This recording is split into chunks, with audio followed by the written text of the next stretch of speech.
একদিন সকালে রাহুল তার বাগানে হাঁটতে হাঁটতে হঠাৎ একটা অদ্ভুত জিনিস দেখে ফেলল, একটি টমেটো গাছ যার টমেটোগুলো ছিল সোনালী রঙের। রাহুল অবাক হয়ে গাছের কাছে গেল এবং ভাবল, এটা কি আসলেই টমেটো? এত সুন্দর সোনালী টমেটো, কিন্তু এই টমেটোটা তো সাধারণ টমেটো না, এর মধ্যে নিশ্চয় কোনো জাদু আছে। রাহুল ভাবল, সে ঠিক করল এই টমেটোগুলো সংগ্রহ করে বাড়িতে নিয়ে যাবে এবং দেখবে এতে কোনো বিশেষ গুণ আছে কিনা।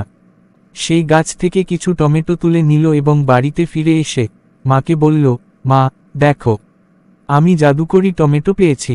মা অবাক হয়ে বললেন, জাদুকরি টমেটো? কোথায় থেকে পেলি এসব? রাহুল উত্তেজিত হয়ে বলল, বাগানে গিয়ে আমি সোনালী টমেটো পেলাম। আমি ভাবছি এই টমেটোগুলো খেলে আমি কি কোনো শক্তি পাব?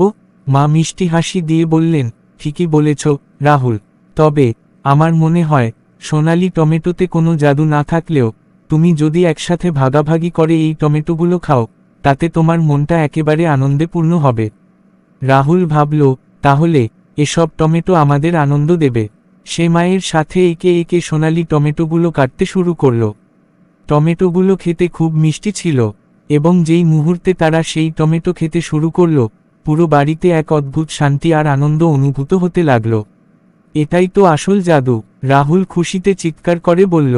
এখানে কোনো সুপার পাওয়ার বা শক্তি নেই, শুধু ভালোবাসা, হাসি এবং ভাগাভাগি। মা হাসতে হাসতে বললেন, ঠিকই বলেছ, সত্যি সবচেয়ে বড় জাদু হলো একে অপরের সাথে মজা করা আর সবার সঙ্গে ভালো সময় কাটানো। এভাবে রাহুল বুঝল যে কোনো বিশেষ শক্তি বা জাদু নয়, মিষ্টি মুহূর্ত আর মনের সুখই আসল জাদু।